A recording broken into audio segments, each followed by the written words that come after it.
पतंजलि योग सूत्र के पहले पाद का 17वां सूत्र। वितर्क विचार आनंद अस्मिता अनुगमात संप्रज्ञात। विचार, आनंद और अस्मिता, इन चारों के संबंध से युक्त चित्तवृत्ति का समाधान संप्रज्ञात समाधि है। साधक जब योग मार्ग पर आगे बढ़ता है और अपनी 5 प्रकार की वृत्तियां अथवा विचारों को समझकर उनकी क्लिष्टता और अक्लिष्टता में भेद कर अभ्यास और वैराग्य से क्लिष्ट विचारों को रोकने का प्रयास करता है, तब उसके पुरुषार्थ के अनुरूप स्थितियां बदलती रहती हैं। इसी साधना के मार्ग पर उसका चित्त 4 प्रकार से अलग अलग अवस्थाओं में होता हुआ संप्रज्ञात समाधि को प्राप्त होता है। ये 4 स्थितियां हैं वितर्क, विचार, आनंद, अस्मिता।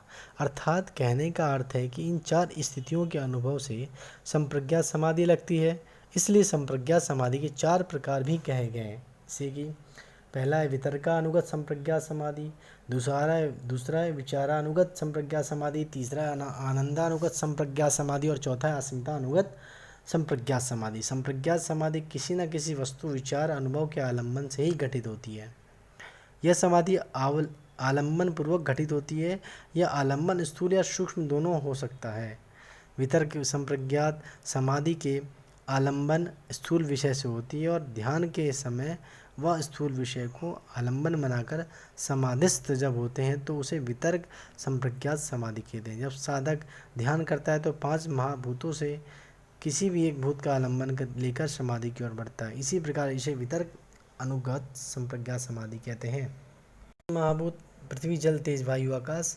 विचार अनुगत संप्रज्ञात समाधि, जब साधक ध्यान के समय सूक्ष्म तन्मात्राओं का आलम्बन लेता है तो इस प्रकार की समाधि को विचारानुगत समाधि कहते हैं। 5 तन्मात्राएं रस, रूप, गंध, स्पर्श, शब्द। आनंदानुगत संप्रज्ञात समाधि, सांख्य के अनुसार इंद्रियां सत्व प्रधान हैं। वितर्क और विचार से भिन्न यह समाधि की स्थिति है आनंद की।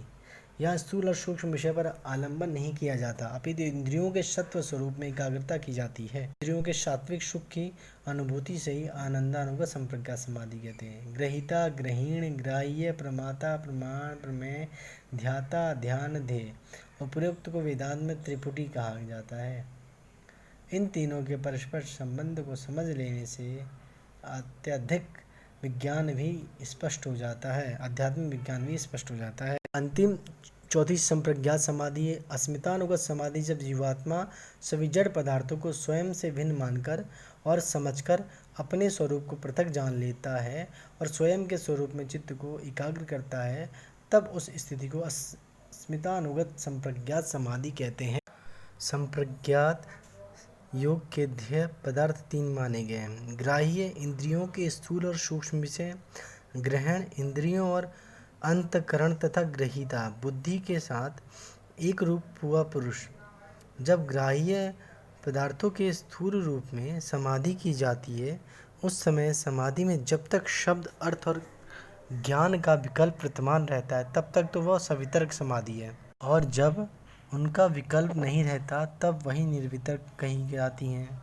इसी प्रकार जब ग्राह्य और ग्रहण के सूक्ष्म रूप में समाधि की जाती है, उस समय समाधि में जब तक शब्द, अर्थ और ज्ञान विकल्प रहता है तब तक वह सविचार, और जब उनका विकल्प नहीं रहता तब वही निर्विचार कही जाती हैं। जब निर्विचार समाधि में विचार का संबंध तो नहीं रहता परंतु आनंद का अनुभव और अहंकार का संबंध रहता है, तब तक वह आनंदानुगत समाधि है, और जब उसमें आनंद की प्रतीति भी लुप्त हो जाती है तब वही केवल अस्मितानुगत समझी जाती है। यही निर्विचार समाधि की निर्मलता है।